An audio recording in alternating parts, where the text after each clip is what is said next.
think personally I have kind of ignored and neglected a lot of my needs. And the more we try to push it down, it comes out in other ways. And sometimes you get caught up in the chase and you don't really protect yourself after that. At the end of the day, you just want to keep trying to work hard, and there's nothing that fuels the soul. But for today, I'm loving me. Alright, so in this fireside chat, we're gonna explore the concept of self-love, what it truly means, and why is it so important, and how we can foster it among young people here in Singapore.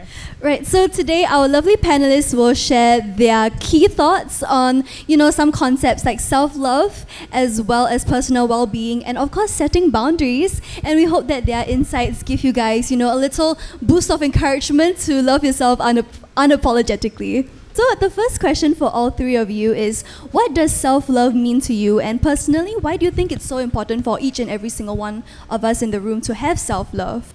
I think self-love is important. I mean, much like the song that I sang, I think when you learn to see the best and the worst and accept that in yourself, that's when you can find people that are very similar to you, and you build that community that encourages you to be your best self and accepts you for the ugly parts of you. We don't like to talk about it, but that exists, in us. And the more we try to push it down, it comes out in other ways. You see it in every Disney movie. There's some part that you're like, oh, should I do it? And I think that's what helps.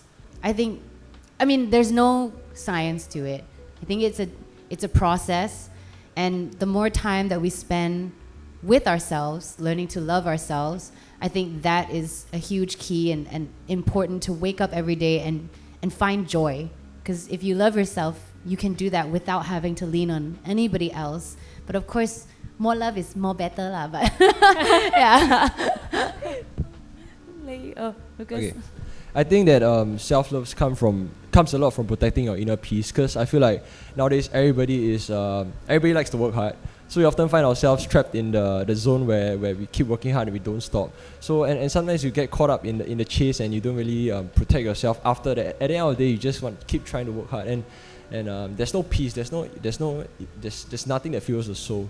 So for me, when it comes to self-love, it's just about protecting your inner peace, because every day you'll face things that pushes your boundary, crosses your boundary. So it's up to you whether you want to stand up for yourself and perhaps just protect the inner peace. And I hope you guys will do that. Yeah. Lucas, when you said that, a lot of adults and youths were like, I work too hard. Oh, what? How about you, we all pretend we don't work so hard, but we do. I think we've normalized working a little too hard. In Singapore especially. Yeah, this is Singapore, that's why. Singapore. Yeah, kind of like the KPIs, kind of, yeah. I think for me, I think what self-love means to me is paying attention and giving value to what is happening on the inside. I think personally, I have kind of ignored and neglected a lot of my needs for a very long time, and exactly what Haneri here has said, it comes out in very ugly ways, they manifest in some form. And I think it's important for young people nowadays, or actually for all of us nowadays, is because I think all of us, we are trying to find our bearing in this world, right? We're trying to see, how do I fit in this big picture? And I think it's all of us, but I think it's of importance to young people, or when I was younger, to kind of orient myself in the world. How do I fit in? Where do I fit into this big picture? And I think with the rise of social media especially, it's I think instead of looking inwards, a lot of times we're looking outwards, we're looking to other people's expectations, or we're looking to other people's opinions, their validation. And even if we don't want to consume information, the internet feeds us a lot of information about other people and about the world. And I think, to be honest, I think we don't really know what to do with the information in terms of letting it build our identity. It's like reading an instruction manual, right, on how to on building a puzzle, but not understanding how unique each puzzle piece is, how the grooves look like, What I think self-love is understanding that those little grooves that you have, you know, kind of like giving yourself that space to love, to understand yourself, and orientate yourself before we go out and we try to organize the world, or we let the world organize us, you know.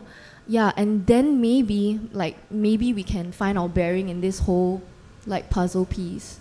Yeah, so I think that's what self-love is to me.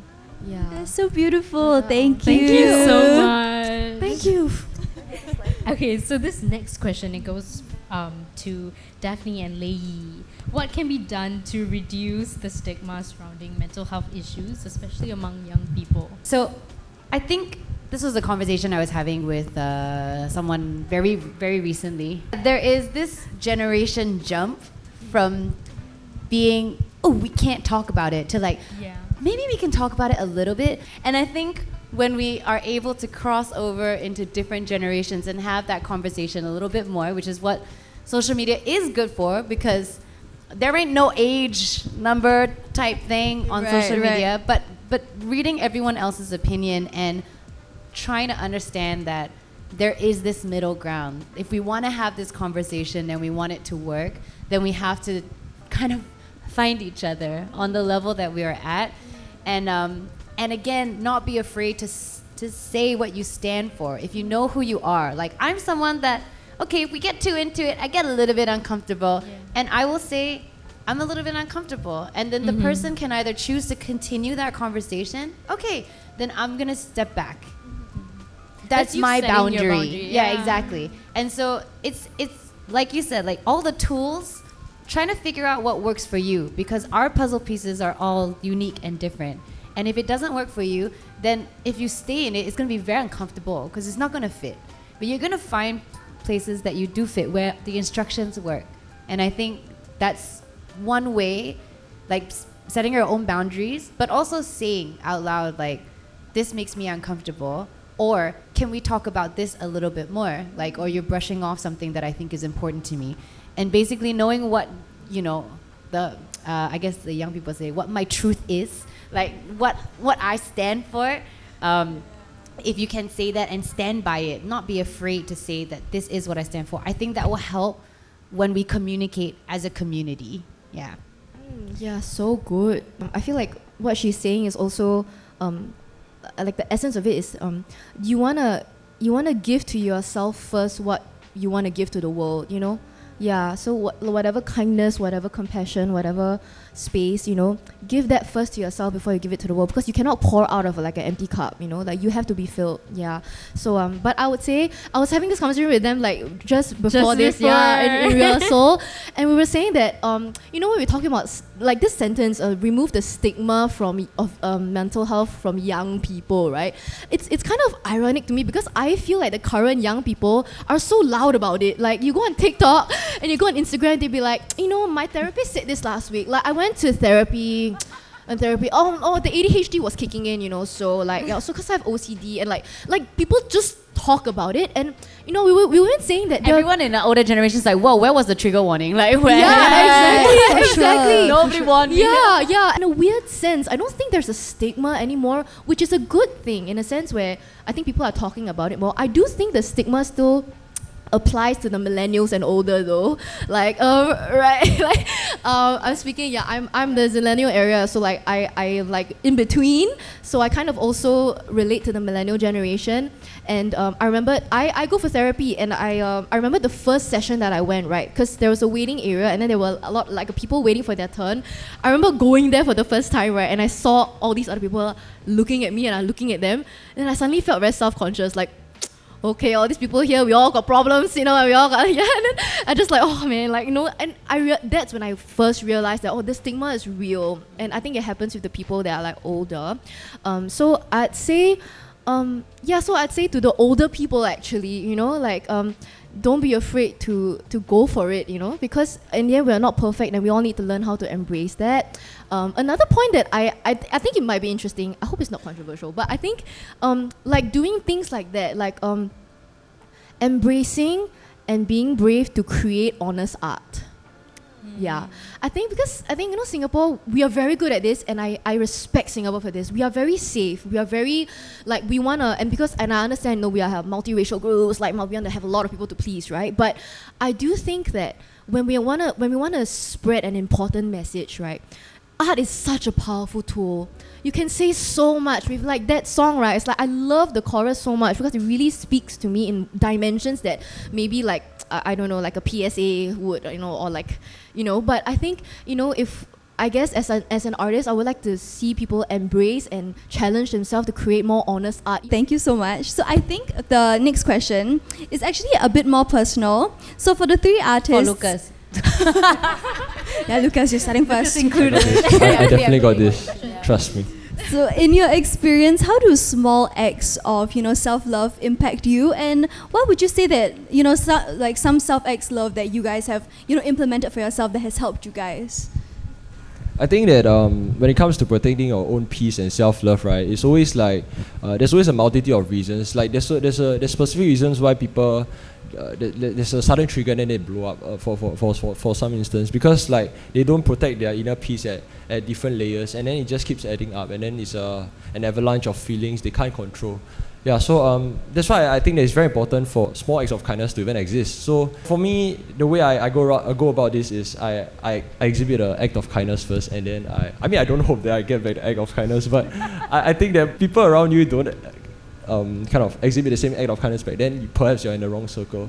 But generally, people around you should be exhibiting the same kind of act of kindness that you're giving them. And when you're in that kind of circle, it really boosts your morale and mentality, and it shifts your mentality into someone who's a more positive person, someone who's not so easily affected by the small triggers, and eventually your inner peace will be protected. Yeah. Definitely. It helps you with your confidence as well, right? Definitely. As you can tell. Okay, for LAYYI. I like to journal, and once a month I set aside a day to take myself out on a date. I know.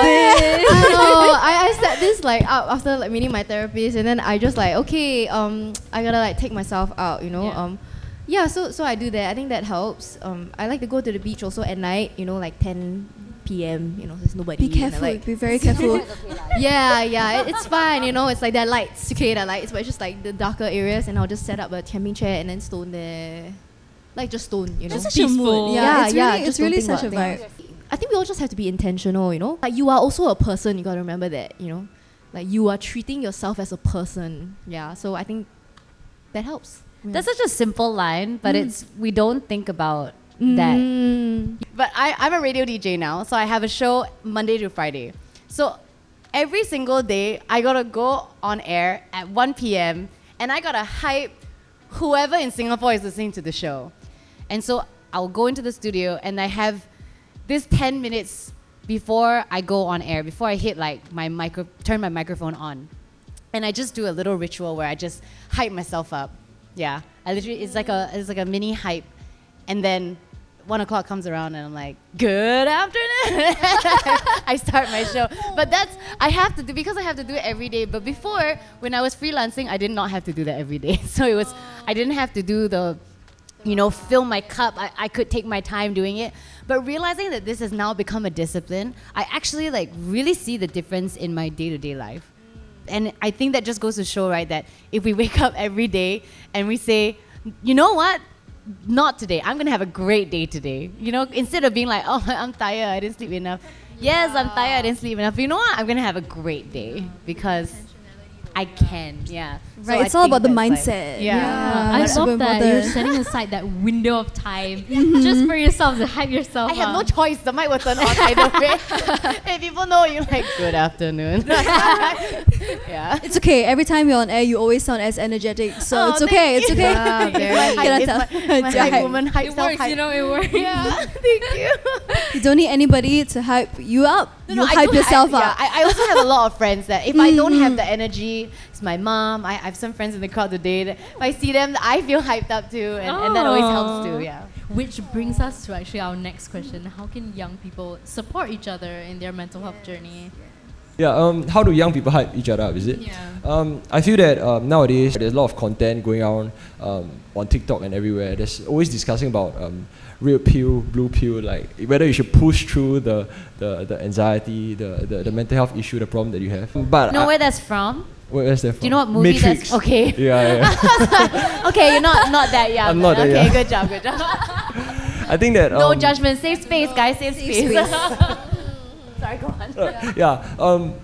Definitely, like everybody will try to push through because it's perhaps it's an act of like, oh, I'm macho or something. But I feel that young people should definitely, in fact, me and my circle, we definitely have to try to keep on motivating each other because everybody's on a different journey. You don't know what they're going through. So I think it's very important for us to keep pushing. And how is that the question? I think you can definitely just check on them because personally I stay in a dormitory in uni, so often we always just knock on each other's door, and I think perhaps something as small as just like making fun of each other. Okay, perhaps that's my own making coping mechanism. Making fun in a very nice way. He makes fun of his guitarist a lot. Shaking Like, his head, a guys. lot. Shaking his Red head. handed. Even when the Joash bullying. is just sitting there breathing fresh air, right, he will just throw him something, you know.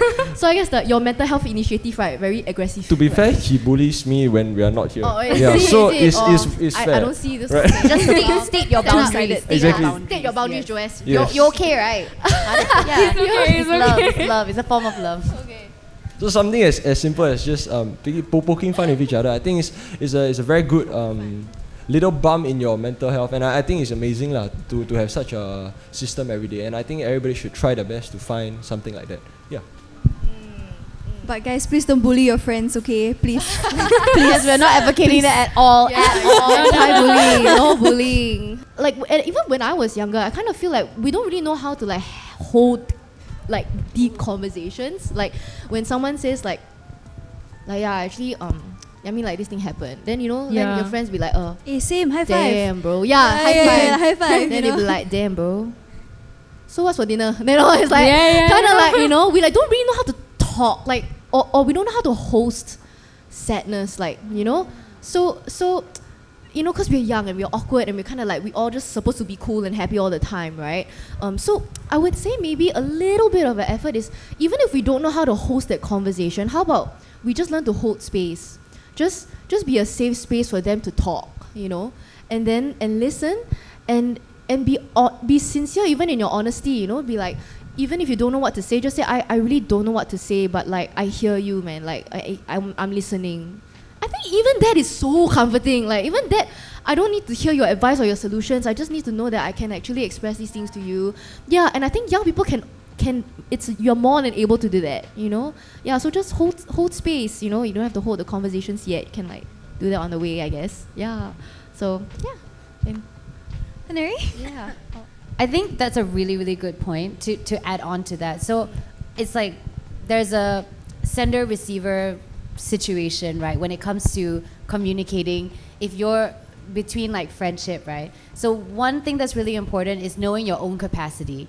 If you are overwhelmed, don't try to help other people, but say, I'm here for you, but right now my plate is a little bit full. Or like I'm not in the right mindset. Yeah, exactly. I'm not in the right mindset, but I'm here for you. If you need to rant, I will read it later. But let it go. Let it flow. You know. Yeah. Please, I read it later. Yeah. So, but if you have the capacity and space, sometimes that other person might not even need that.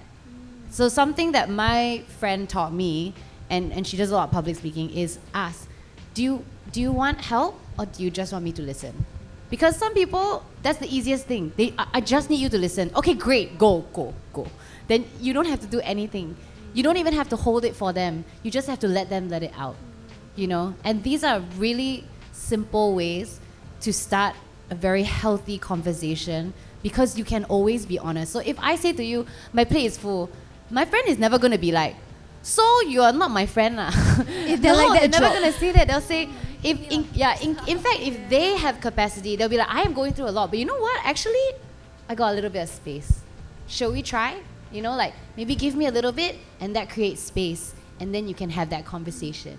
You know, and it really is, if we put this intangible thing into a piece of tangible understanding, you start to see the ability for it to flow for us to have that conversation and feel safe. That's so sweet. Thank you.